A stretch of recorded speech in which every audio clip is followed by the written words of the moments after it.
कोलकाता में lady doctor के साथ हुए रेप और मर्डर के मामले में हर दिन कुछ नया खुलासा हो रहा है। लेडी डॉक्टर के साथ हुई हैवानियत से पूरे देश के अंदर काफी गुस्सा है। लोग एकजुट होकर प्रदर्शन कर रहे हैं। सीबीआई इस मामले को सुलझाने में लगी है। सीबीआई ने अस्पताल की सीसीटीवी फुटेज की जांच की, जिसमें आरोपी अस्पताल में मंडराता दिख रहा है। मीडिया रिपोर्ट्स के मुताबिक सीबीआई सूत्रों का कहना है कि सीसीटीवी फुटेज में नजर आ रहा है कि गुरुवार रात 11 बजे हॉस्पिटल आया था आरोपी। वो अस्पताल पहुंचने के बाद करीब 30 मिनट अस्पताल में ही रुकता है। इस 30 मिनट में आरोपी की मूवमेंट अस्पताल में नजर आ रही है। इसके बाद वो दोबारा देर रात 3:45 से 3:50 के बीच अस्पताल आता है और फिर सेमिनार रूम के अंदर जाता हुआ नजर आता है। इसके करीब 35 मिनट बाद वो सेमिनार रूम से बाहर निकल आता है। सूत्रों के मुताबिक पीड़िता और उसके दोस्तों ने रात में करीब 12 बजे खाना ऑर्डर किया था। ये खाना एक ऑनलाइन ऐप के जरिए मंगवाया गया था। कोलकाता पुलिस ने इस डिलीवरी बॉय के बयान भी दर्ज किए हैं। पोस्टमार्टम रिपोर्ट के मुताबिक पीड़िता की मौत आखिरी बार खाना खाने के 3.5 से 4 घंटे बाद हुई है। सीबीआई ने उन चारों डॉक्टर के बयान भी दर्ज किए हैं जिन्होंने मृतका के साथ रात में ऑनलाइन ऐप से खाना मंगवाकर साथ खाया था, जिससे कि वारदात की पूरी टाइमलाइन कनेक्ट हो सके। वहीं सीबीआई भी कई लोगों के बयान दर्ज कर रही है जो कि पीड़िता से सीधे तौर पर जुड़े हुए थे और घटना से पहले उससे मिले थे। सीबीआई आरोपी के मोबाइल फोन की डिटेल्स को भी खंगाल रही है। इसके साथ साथ ही उसकी मोबाइल लोकेशन ट्रेस करके उस रात उसकी मूवमेंट को एनालाइज कर रही है। बता दें कि पहले पीड़िता के परिवार को बताया गया कि उसने आत्महत्या कर ली है।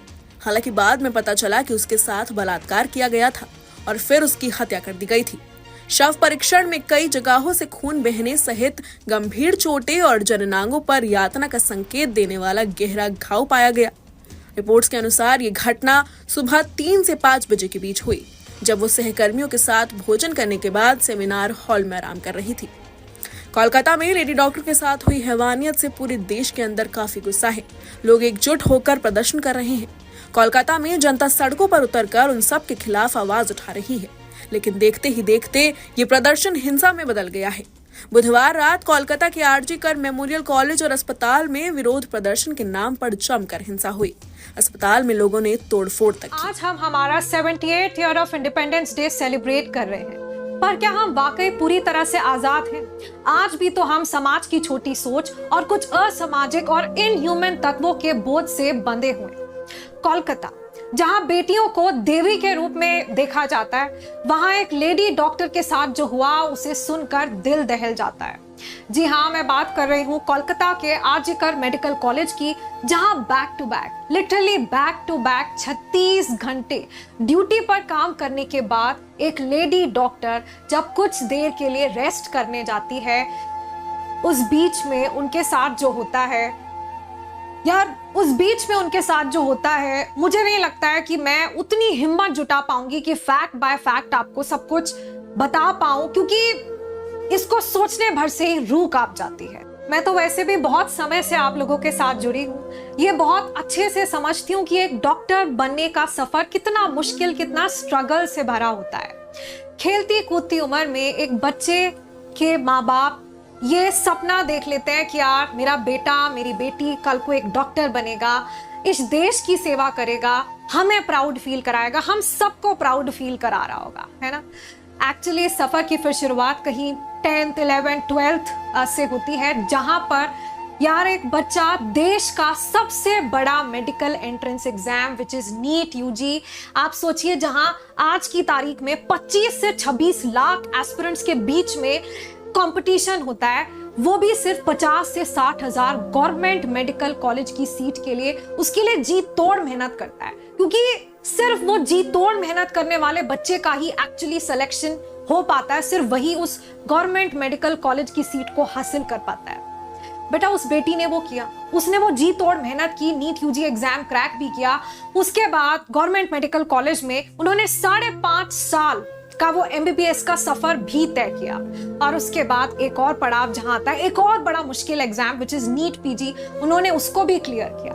बट देन ये सब करने के बाद उनको क्या मिला? जब देश के लोगों को डॉक्टर्स की जरूरत होती है, याद कीजिए वो कोविड वाला समय, उस समय तो डॉक्टर्स मसीहा बन जाते हैं, उनको भगवान तक का दर्जा दिया जाता है, और उसके बाद जब परेशानी खत्म हुई, जब विपदा टल गई, तो उनके साथ ये दुष्व्यवहार किया जाता है, हैवानियत की सारी हदें पार कर दी जाती हैं, उनका रेप हो जाता है, मर्डर हो जाता है। और आज कुछ लोग कह रहे हैं कि ये तो सिर्फ एक डॉक्टर का केस है। अरे वो डॉक्टर इस देश की बेटी भी तो है, वो डॉक्टर इस देश की नागरिक भी तो है।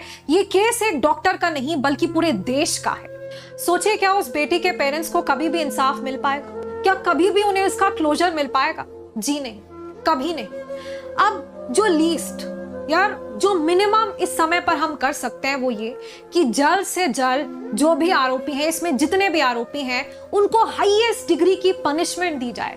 इस देश में जल्द से जल्द ऐसे लॉज इंप्लीमेंट किए जाएं कि ऐसा करने वाले लोगों के मन में एक डर, एक खौफ बैठ जाए, जिसके कॉन्सिक्वेंस, जिसकी पनिशमेंट इतनी क्रिटिकल हो कि ऐसा हैवानियत भरा काम करने वाले लोगों के ऐसा सोचने भर से उनकी रूह कांप जाए। तो आज मैं आप सबसे रिक्वेस्ट करती हूँ कि आप इसमें मेरा साथ दें, इस वीडियो को, इस न्यूज़ को इतना आगे तक फैलाएं कि हर किसी तक ये पहुंच पाए और ये कहीं कैसे से दबकर ना रह जाए, कहीं एक साइड स्टोरी ना बन जाए, रादर एक नेशनल न्यूज़ बन पाए, ताकि जल्द से जल्द इसमें कड़े से कड़े कदम उठाए जाएं।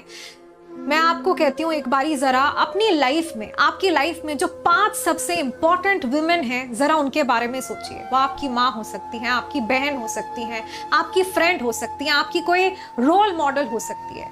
जरा सोचकर देखिए, अगर इनमें से किसी एक के साथ भी अगर ऐसा कुछ हो जाता है, तो सोच भी नहीं पा रहे हैं ना, तो इसके लिए हमें आप सबको हमारा साथ देना होगा।